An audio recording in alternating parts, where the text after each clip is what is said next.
Abra a sua Bíblia no primeiro livro dos Reis.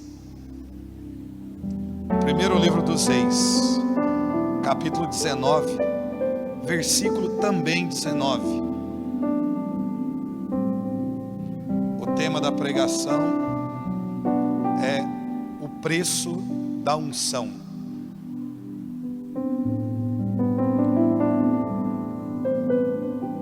O preço da unção. Eu já não gosto de pregar esses temas. Vamos ver o que vai acontecer, né?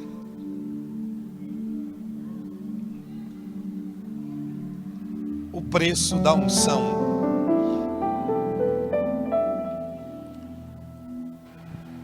Se não der para ler, irmão, fique em paz. Quem tem ouvidos, ouça. E quem tiver algum problema, que seja curado agora em nome de Jesus também. Não vai ter problema. Amém? Capítulo 19, versículo 19, está escrito assim: Elias, partindo dali, encontrou Eliseu, filho de Safate, lavrando com 12 juntas de bois diante dele. Ele mesmo conduzia a 12ª junta. Elias aproximou-se e jogou seu manto sobre ele. Eliseu, deixando imediatamente os seus bois, correu atrás de Elias. Deixa-me ir beijar meu pai e minha mãe, depois te seguirei. Vai, disse-lhe Elias, mas volta, porque sabes o que te fiz. Eliseu, deixando Elias, tomou uma junta de bois e imolou-os com a lenha do arado, cozeu as carnes e deu-as de comer à sua gente. Em seguida, partiu e seguiu Elias, pondo-se a seu serviço. Vamos aplaudir a palavra de Deus?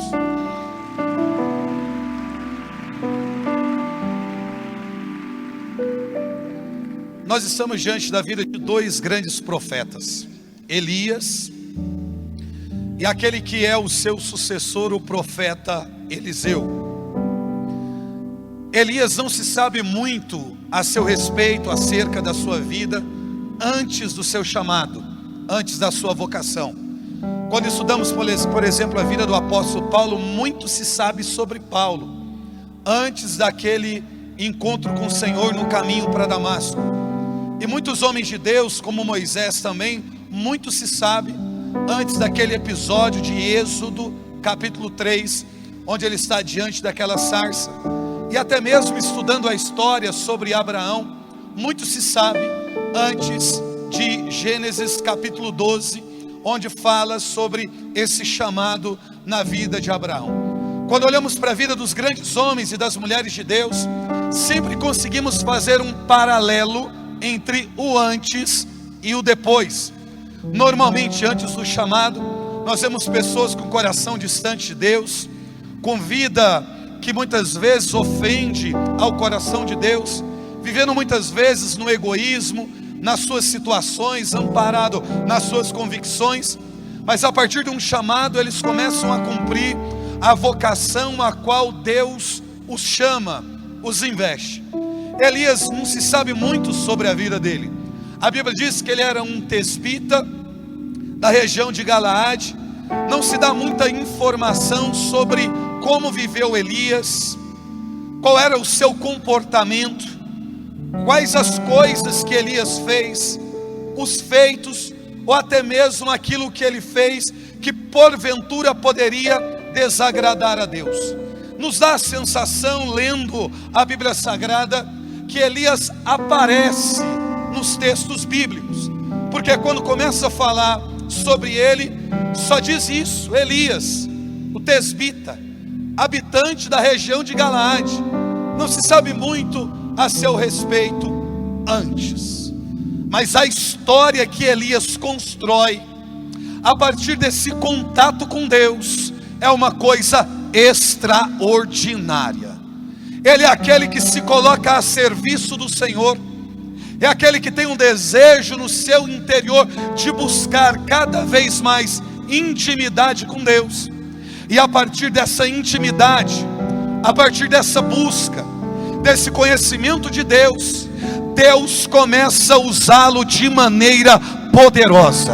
Eu já quero começar a profetizar na tua vida nesse início de noite, que a partir desse clamor de vitória, independente do teu passado, Deus vai te usar de maneira poderosa. Assim Deus fez com Elias, chamando esse homem. Quando olhamos para a sua situação, mesmo desconhecendo o passado, logo nós percebemos que Deus usou a vida desse homem com muita intrepidez. Elias logo se torna um homem extremamente usado e ousado, a ponto de ir para diante de Acabe e profetizar acerca da vida de Acabe, de coisas que aconteceriam no mundo físico a partir do sobrenatural, que olhando nos dá a sensação que seria improvável de acontecer. Elias é um homem tão usado por Deus. Elias tem tanta autoridade e legalidade no mundo espiritual, que ele acaba divergindo muitas vezes do modo em que homens e mulheres ao longo da Bíblia Sagrada eles profetizavam. Quando nós falamos, por exemplo, acerca de profecia, logo nós entendemos que é um desejo de Deus de falar com o povo. Mas para que Deus comunique a sua mensagem com o seu povo, Deus usa de um homem, Deus usa de uma profetisa, de uma mulher, para poder ser portador, mensageiro desta palavra ou desses oráculos. Então normalmente você lê com muita frequência nas Sagradas Escrituras um homem ou uma mulher que tem intimidade com Deus, que a partir de uma oração ouviu a voz do Senhor, e ouvindo a voz do Eterno se coloca diante da casa de Judá ou de Israel para poder dizer àquela gente: eis o que diz o Senhor. E a partir do momento que diz essas palavras, eles traz normalmente uma palavra nascida, vinda do coração de Deus, e ao encerrar a mensagem, eles dizem: oráculo do Senhor, palavra do nosso Deus. Ou seja, quando Deus quer falar com o povo, Deus usa o profeta. A mensagem vem de Deus, passa pelo profeta para poder chegar até o coração do homem, até o coração da nação, até o coração do povo. Logo nós compreendemos a profecia assim. A primeira característica de um profeta é a sua capacidade de escuta. Nós aprendemos ao longo de tantos anos que o profeta é aquele que anuncia, mas o profeta é aquele que denuncia. Independente de anunciar ou de denunciar, ele só pode fazê-lo se Deus quiser que seja feito. Para que o homem tenha consciência sobre o que ele tem que anunciar e sobre o que ele tem que denunciar, ele precisa ouvir a Deus. Então logo o profeta é um homem de escuta, logo o profeta é um homem de oração, logo o profeta é o homem de alma e de coração quebrantado, aquele ou aquela que se coloca diante do Eterno e no momento de oração tem disposição de ouvir a Deus, e ouvindo a Deus, eles escolhem do coração do Eterno as mensagens que Deus quer que seja proclamada. Uma vez ouvindo a voz de Deus, eles vão para diante da casa de Israel e começam a profetizar o oráculo ou os oráculos do Senhor acerca daquele povo e daquela gente. Ou seja, o profeta é o homem de oração, que na sua oração desenvolve a escuta, que ouvindo a escuta tem disposição em profetizar. Vem de Deus, passa pelo homem para poder chegar ao coração do povo. O profeta Elias quebra com esse paradigma, porque quando ele vai profetizar, ele diz assim: segundo a minha palavra. Mas isso não é comum, porque nós lemos na Bíblia Sagrada que em todos os momentos em que alguém vai profetizar, eles dizem: eis o que diz o Senhor. Mas Elias tem tanta autoridade, Elias tem tanta legalidade no mundo espiritual, Elias é alguém diferente no seu tempo e diverge dos outros profetas, que ele nem sequer foi para o momento da oração, ou ouviu da parte de Deus o que deveria ser dito. Por quê? Porque ele não é aquele homem que se coloca em oração dependendo da circunstância. O profeta Elias é aquele que tem vida de oração o tempo inteiro. Portanto, é alguém que sabe aquilo que está no coração de Deus. Logo, ele se coloca diante do rei para poder dizer: segundo a minha palavra, não choverá nessas terras até que eu diga. O que está acontecendo? A palavra está saindo do homem, subindo até o coração de Deus, para que de Deus alcance o povo que tem disposição de ouvir aquela mensagem. Elias não é um homem comum, Elias não é um homem normal.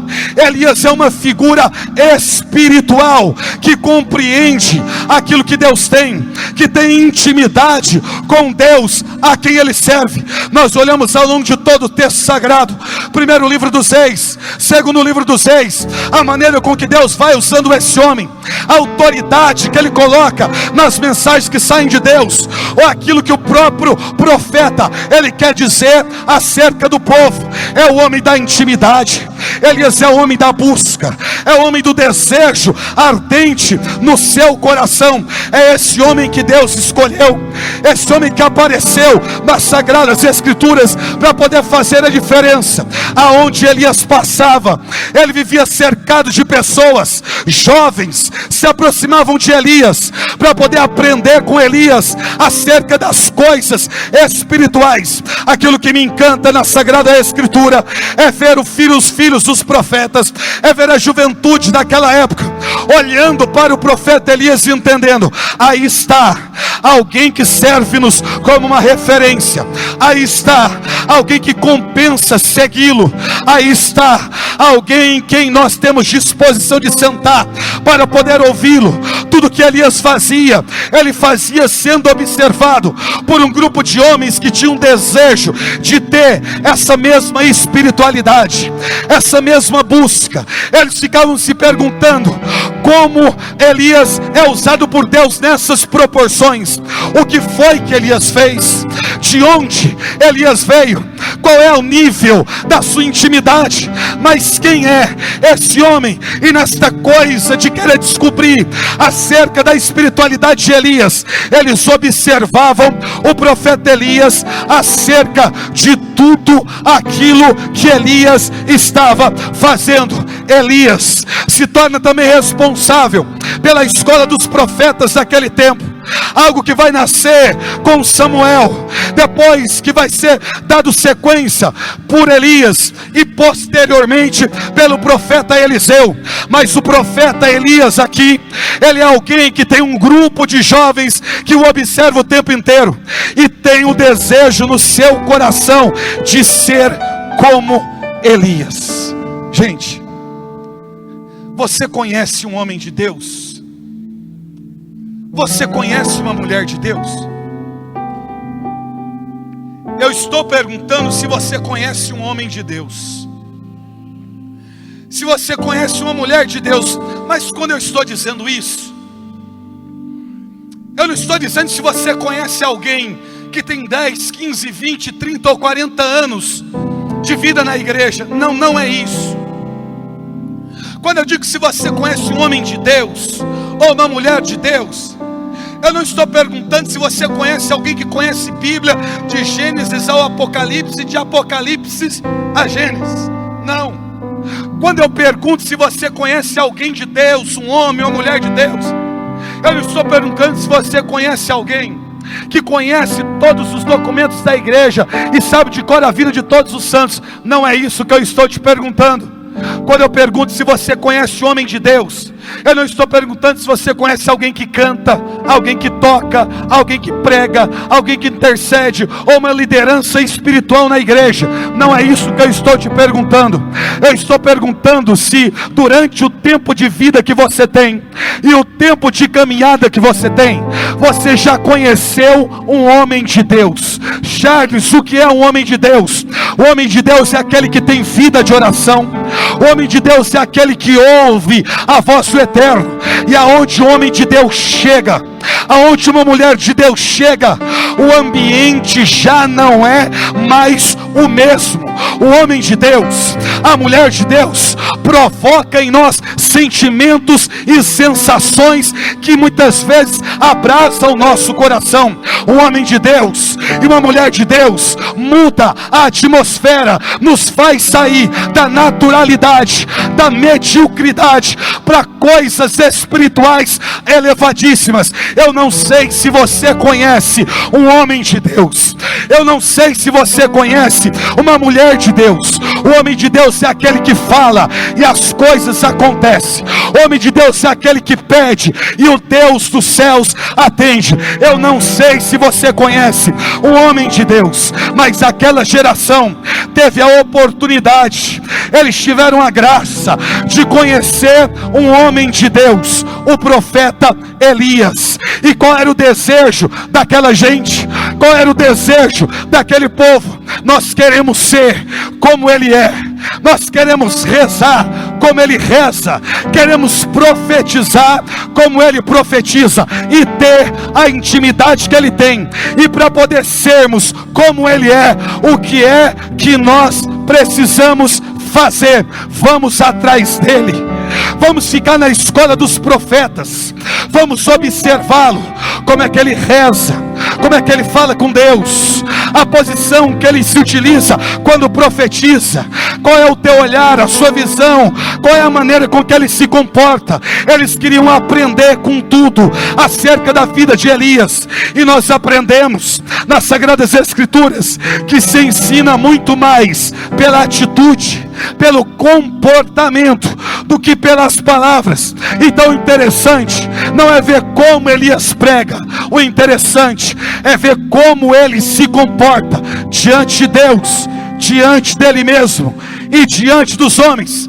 Todos aqueles jovens que ali estão, eles têm um desejo em comum: queremos ser como ele, porque o tempo de Elias vai passar, Elias vai envelhecer, a hora dele vai chegar. E quando Elias não puder mais profetizar, quem é que vai profetizar no lugar de Elias? Quem é que Deus vai falar? Quem vai se levantar sobre a casa de Israel ou sobre o povo de Judá para poder dizer: eis o que diz o Senhor? Quem é que vai poder dizer após uma profecia? Oráculo do Senhor. Então qual era o desejo do povo? Queremos ser como ele, queremos ser sucessores, queremos dar continuidade, nós queremos fazer aquilo que ele está fazendo. Agora, eu não sei se observar Elias anima ou se observar Elias desanima. Então eu quero traçar aqui para vocês algumas condições acerca do profeta Elias. Primeiro, a sua condição humana. Elias é um ser humano. Elias é homem como nós. E nós percebemos ao longo da vida de Elias alguém que tem uma espiritualidade marcada em alguns momentos por altos e baixos, porque isso é próprio do ser humano. Vamos ser sinceros. Tem dia que você reza muito, tem dia que você reza pouco, tem dia que você lê muito a Bíblia, tem dia que você nem sabe onde você a colocou, tem dia que você reza o rosário, mas tem dia que você reza apenas uma Ave Maria.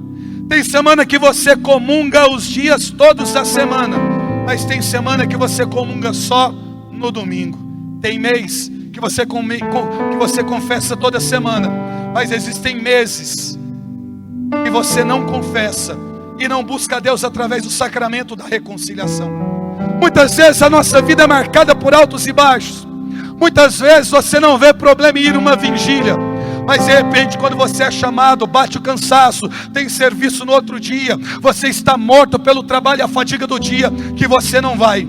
Tem dia que você está bem, tem dia que você está mal, tem dia que você reza, tem dia que você não reza, tem dia que você tem a sensação que Deus anda de mãos dadas com você, mas tem momentos que você tem a sensação de que Deus te abandonou. Não é assim? Tem dias que você ouve a voz de Deus o tempo inteiro, até fazendo os trabalhos ordinários da casa, mas tem dia que a única coisa que você recebe de Deus é um silêncio terrível. A nossa vida é assim. Olhamos para a vida do profeta Elias e percebemos isso, principalmente quando ele desafia 850 profetas sobre aquele Monte Carmelo, onde os profetas de Baal fizeram uma coligação com os profetas de Aserá.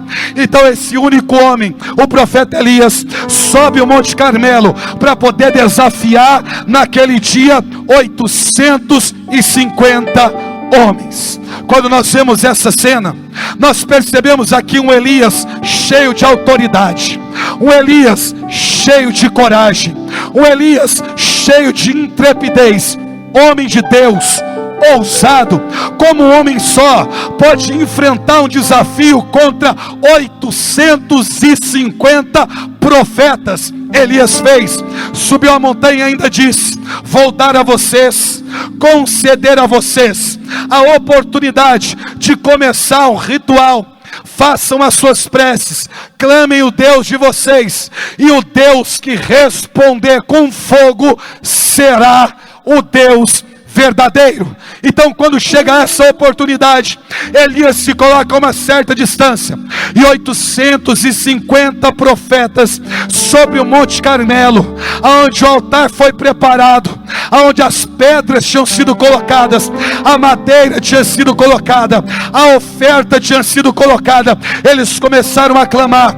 Cada uma daquelas pessoas, aqueles 850 profetas, começaram a fazer as suas preces. Ali eles rezavam, ali eles cantaram, e nada do Deus a quem eles serviam responder à oração. O profeta Elias,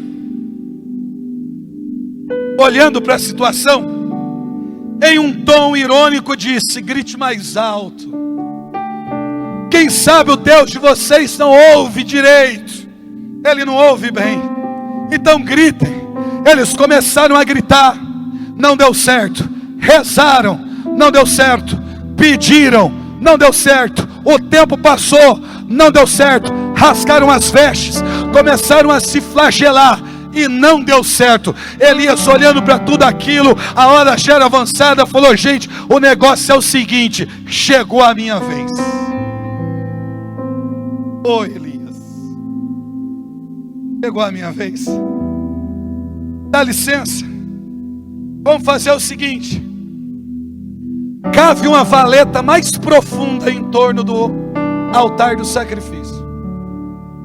Cava mais. Cava mais. Agora faz o seguinte: enche a valeta de água. Se Deus tem que responder pelo fogo, logo a água é um fator que prejudica a ação.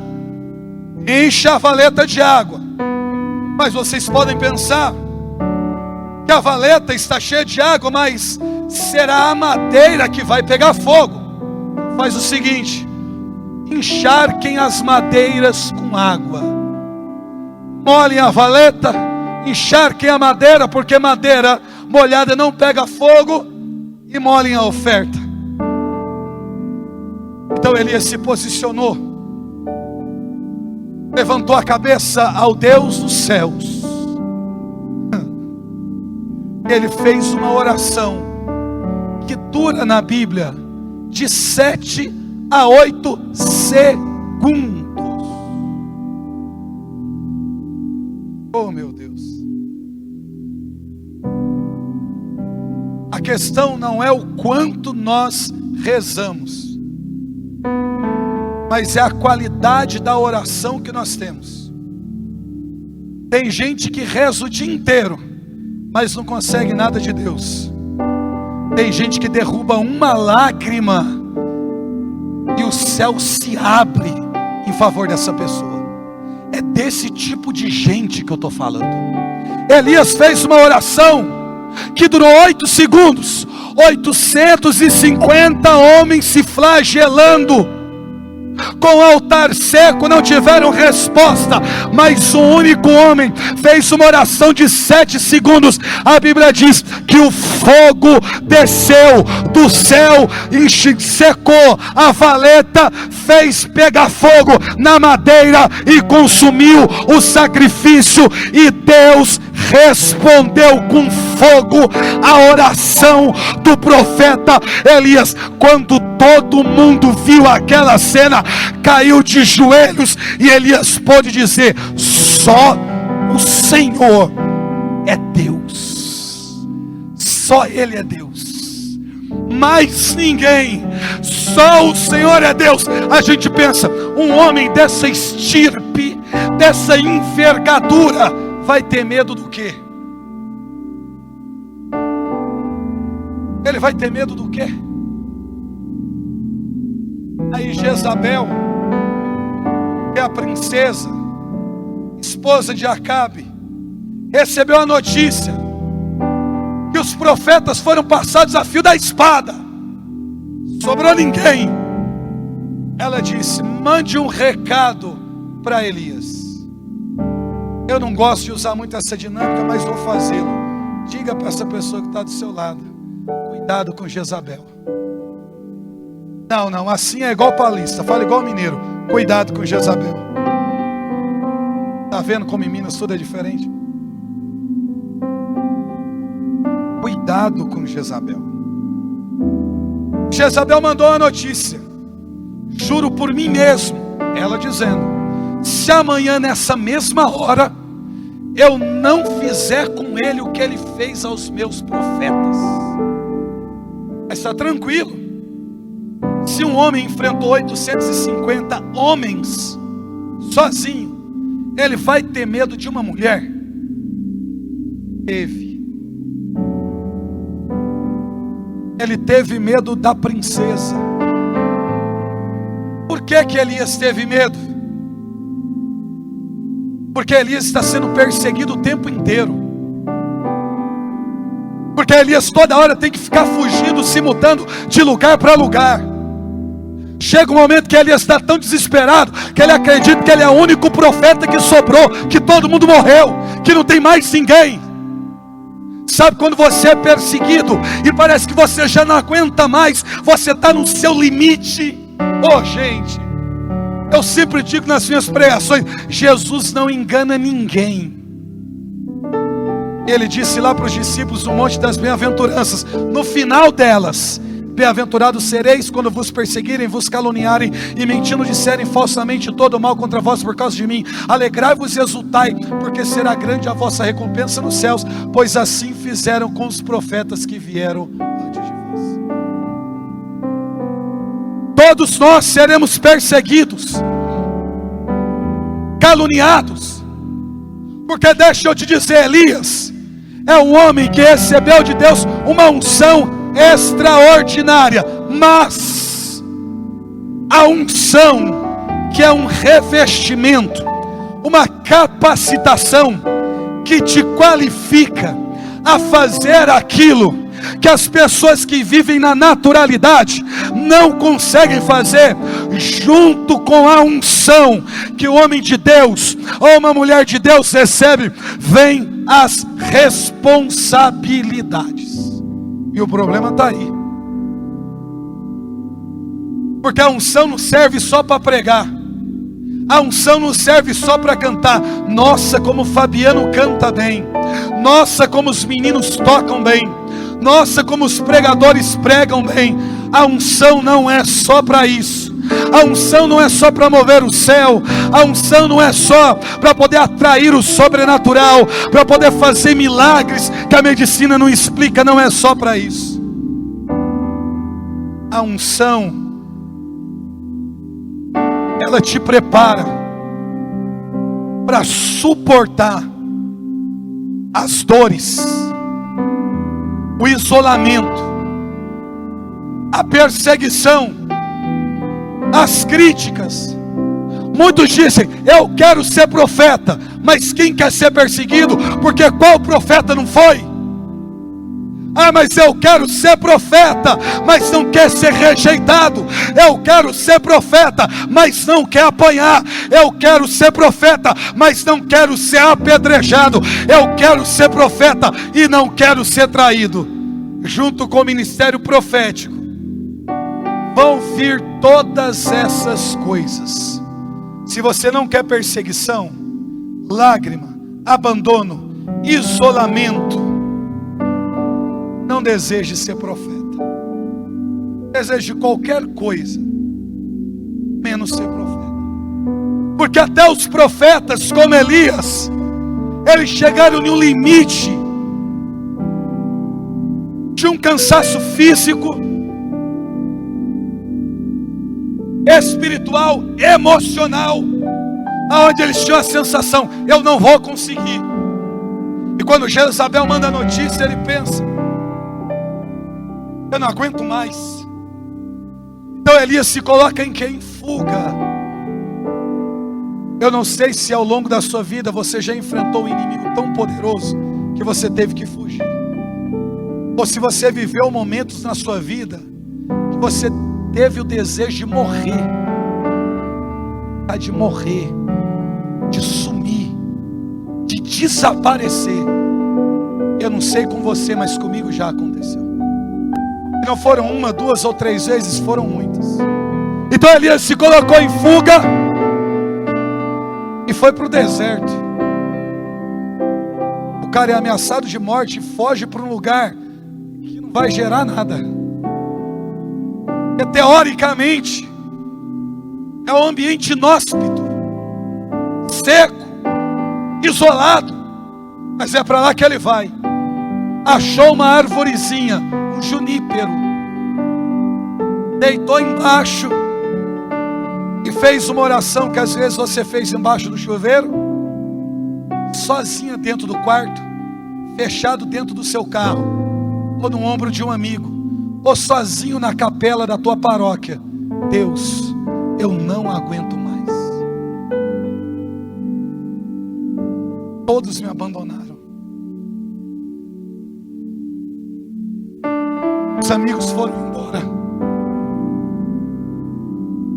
São muitas as críticas. Então Elias fez uma oração dizendo: Deus, tira a minha vida. Eu não aguento mais. Eu sei que eu sou profeta, mas eu quero morrer. Então naquela situação ele adormece, desejando a morte. Um anjo de Deus se aproxima, vai dizer para Elias: come o pão e bebe a água. Ele volta a dormir novamente. O anjo insiste: come o pão e bebe a água, porque é longo o caminho a ser percorrido. Vamos lá. Ele comeu o pão, bebeu a água, e a Bíblia diz que com a força daquele alimento ele andou durante 40 dias e 40 noites. Chegou no Horebe. Chegando no Horebe, Deus se manifestou através de acontecimentos, onde ele percebeu que não era no turbilhão de fogo, no tremor de terra, mas uma brisa suave. Deus pergunta: o que você está fazendo aqui? Ele diz: eu tenho meu coração ardendo de zelo pelo Senhor. Deus vai falando ao coração do profeta Elias, e ao sair desse cenário, Deus diz para Elias: quero que você me faça uma coisa. Pede para que Elias unja um rei, mas diz para Elias: eu quero que você unja Eliseu. Gente, quem é Eliseu? Eliseu é um homem que trabalha no campo. Elias é um homem que está trabalhando com os bois. Eliseu é um homem ocupado com seus afazeres. E é nessa circunstância que Elias encontra o profeta Eliseu. Ele não está descansando, porque existe um critério para que um homem de Deus seja ungido pelo Senhor. Você precisa estar trabalhando,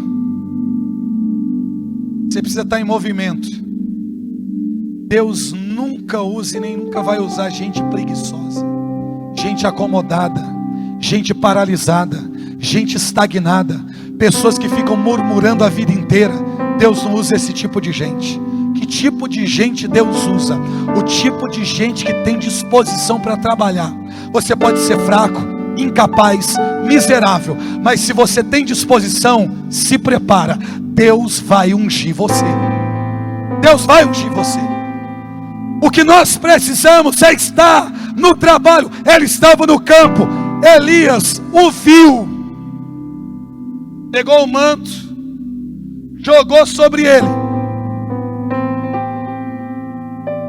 e quando jogou o manto sobre ele, Eliseu disse: espera-me primeiro despedir do meu pai, da minha casa, e então te seguirei. Elias disse: vai, mas você sabe o que eu te fiz, né? Gente, isso aqui para mim é uma coisa. Você sabe o que foi que aconteceu aqui? Porque tem gente que vive algumas coisas e não tem noção do que está acontecendo. Tem gente que vem a um evento como esse e não sabe o que está acontecendo. Você sabe o que eu te fiz? Ele disse: sei. Então o que ele fez foi para a sua casa. E presta atenção, entre a palavra de Elias, vai, e essa coisa de ir à sua casa, despedir dos seus, para voltar e seguir Elias, há um intervalo de tempo.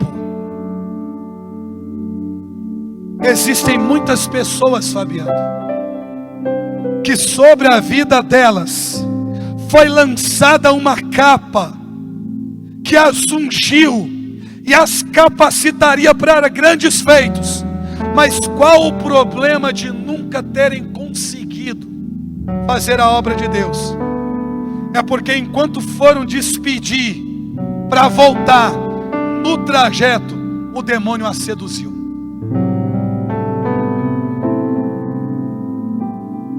O diabo não vai te pegar aqui dentro. Ele vai esperar o clamor de vitória acabar, você voltar para a tua realidade, para o seu trabalho, para a sua casa, para os seus problemas, e a hora que você der aquela oscilada, ele te pega. E o que foi prometido aqui? E a unção que recebemos aqui, e as promessas de Deus aqui, caem no esquecimento. Mas Eliseu faz uma coisa que para mim é extraordinária. Ele vai se despedir dos seus, pega a 12ª junta de bois, sacrifica, pega o arado, quebra, e faz daquele arado, que era o instrumento usado pelos bois, para poder marcar a terra, puxado pelos bois, é o seu instrumento, a sua ferramenta de trabalho. Ele quebra, faz a lenha para o sacrifício, coloca fogo, sacrifica o animal, dá de comer a sua gente, e vai atrás do profeta Elias, como quem diz: eu não tenho mais nada lá atrás. Enquanto você não queimar o seu arado, Deus não vai poder te usar. Você está dizendo: Deus usa, mas você está pensando no que ficou. Deus me usa, mas você está pensando no problema. Deus me usa, mas você está pensando no fracasso. Deus me usa, mas você está pensando em quem te abandonou, pensando no seu trauma, pensando nas suas contas, pensando nos seus problemas, porque aquele que coloca a mão no arado e olha para trás não é digno do Senhor. Mas como Elias vai pôr a mão, o Eliseu, se ele não tem arado, ele não tem mais nada que o prenda, que o puxe, que o arraste para o passado que ele vivia. Então ele começa a seguir o profeta Elias, se torna o discípulo do profeta Elias, e então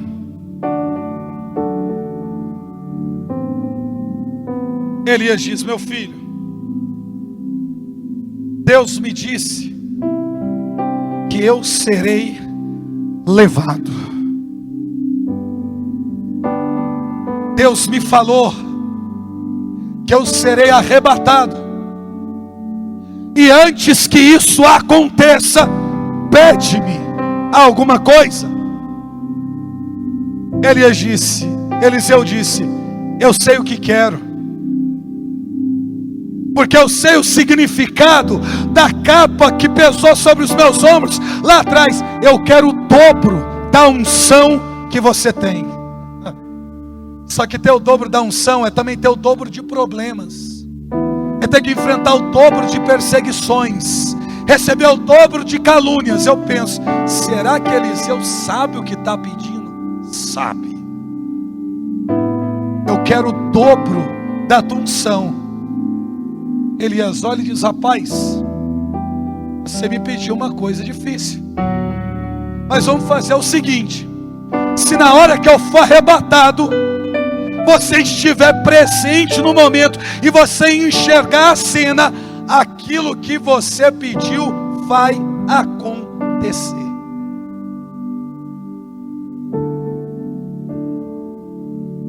Se Deus te disser hoje: pede-me alguma coisa, o que é que você pediria?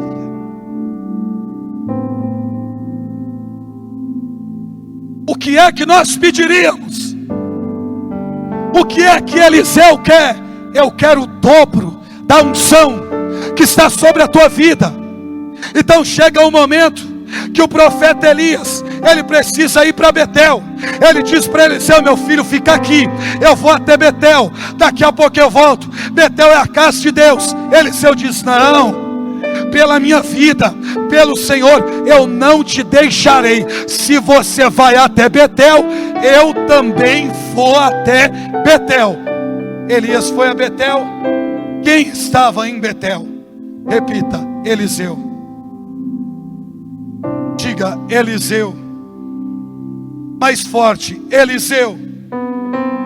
Então o profeta Elias olhou para o profeta Eliseu e disse: fica aqui, porque agora eu preciso ir para Jericó. Jericó significa lugar da fragrância, ou lugar perfumado. Fica aqui. Ele diz: não, por Deus, pela minha vida, não te deixarei. Se o Senhor vai, eu também vou a Jericó. Quando Elias chega a Jericó, quem é que está em Jericó? Quem? Então o profeta Elias olhou para o profeta Eliseu e disse: meu filho, eu preciso agora ir para o Jordão. Então você fica aqui, eu vou e volto. Eliseu disse: pelo Senhor, pela minha vida, não te deixarei.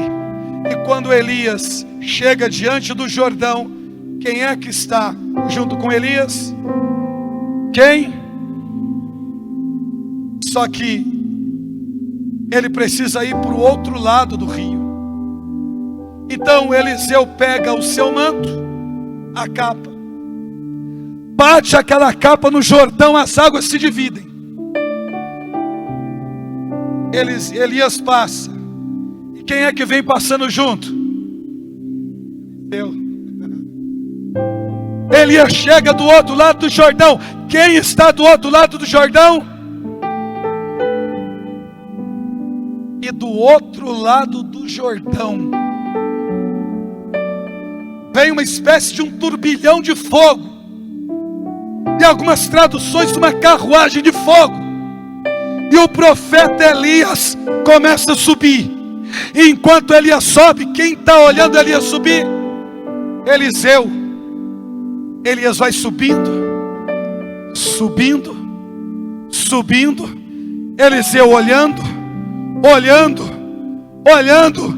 Quando de repente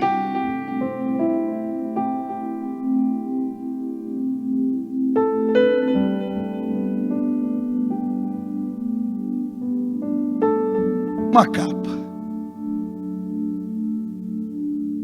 Elias sobe,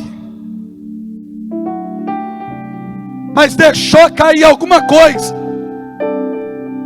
E o que caiu, Eliseu sabe muito bem o que é. Porque essa capa que cai, enquanto Elias sobe, foi a mesma que caiu sobre as suas costas, enquanto ele lavrava com seus bois. Elias está subindo. E a capa, Fabiano,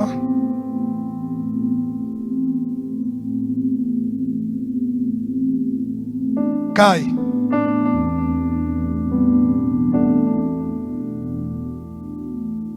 E Eliseu está aqui olhando.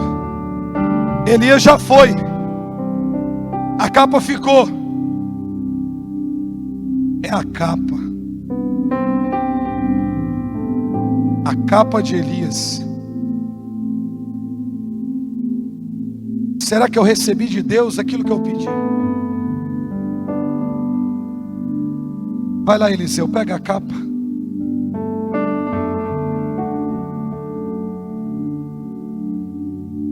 É uma capa. Só pode deixar quem construiu história. Quem não constrói história não tem nada para deixar para as gerações futuras. É uma capa que só pode deixar quem construiu um legado. Quem chorou, sofreu, mas permaneceu. Porque um homem de Deus, uma mulher de Deus até pode morrer, mas a história, quem é que apaga? O legado, quem é que apaga? Os feitos, quem é que apaga? Vai, Eliseu. Elias foi, mas com a capa constrói a sua história. E lá vai Eliseu, diante do Jordão. Como eles passaram para cá? Elias bateu a capa, o Jordão abriu, os dois passaram. Eliseu pensou: vamos ver se eu recebi o que eu pedi. Vamos ver se a formação que eu tive foi boa. Vamos ver se a capa funciona. Eliseu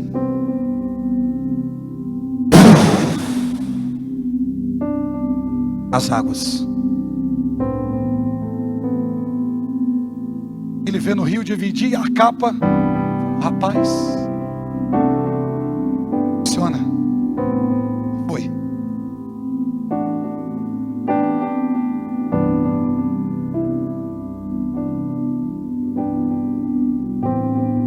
Uma capa que simbolizava o dobro da unção sobre a vida do profeta Eliseu. Sabe qual é o problema?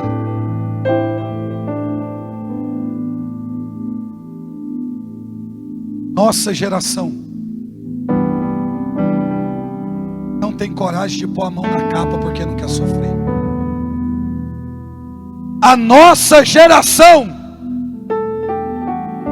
não tem coragem de segurar a capa, porque tem medo de sofrer, tem medo de perseguição, tem medo de calúnia, fica abalado por qualquer coisa. Então a capa, ela está esperando um profeta ou uma profetisa que tenha coragem de se responsabilizar pela obra de evangelização, independente das circunstâncias. A capa está aqui. Quem é que tem coragem de pegar? Quem é que tem coragem de pegar? A capa está aqui. Olha aqui, meu filho. Qual é o seu nome? Iago. Eu sei que você é uma criança. Você é uma criança.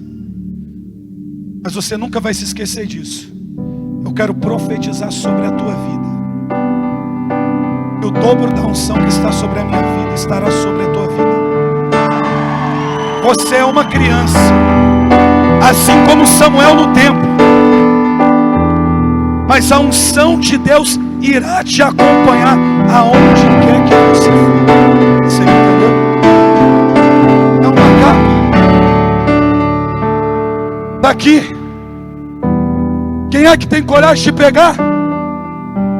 Quem é que tem coragem de pegar?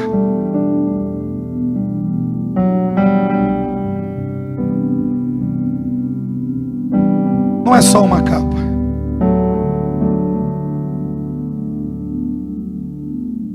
Deus está revestindo a vida de vocês.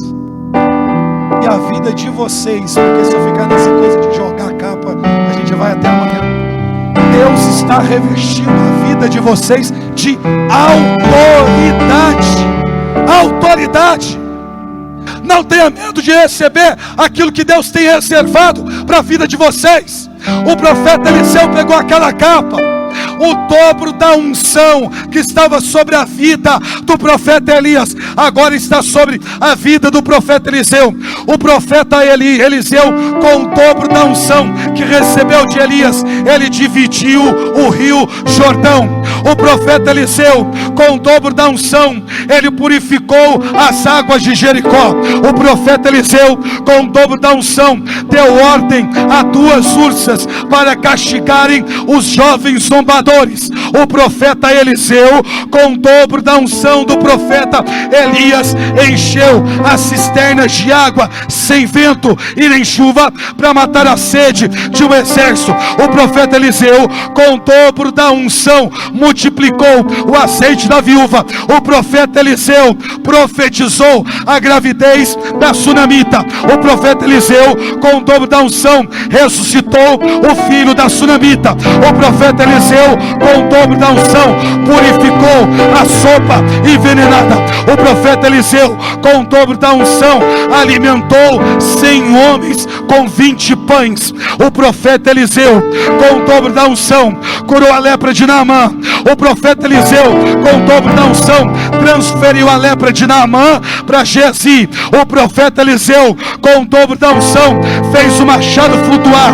Ele fez com que vissem cavalos e carros de fogo ao seu redor. O profeta Eliseu, com o dobro da unção, cegou o exército sírio. O profeta Eliseu, até mesmo depois da sua morte, ele ressuscitou um homem que apenas tocou nos seus ossos.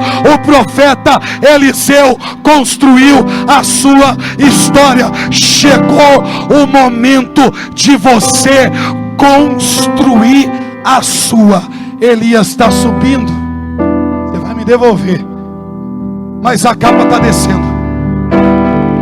Não só essa, mas existem capas espirituais caindo sobre nós nessa hora. Se você entendeu o que eu estou dizendo, comece a pegar a tua capa aí. Comece a pegar a tua capa. Comece a se colocar de pé. Comece a assumir responsabilidade.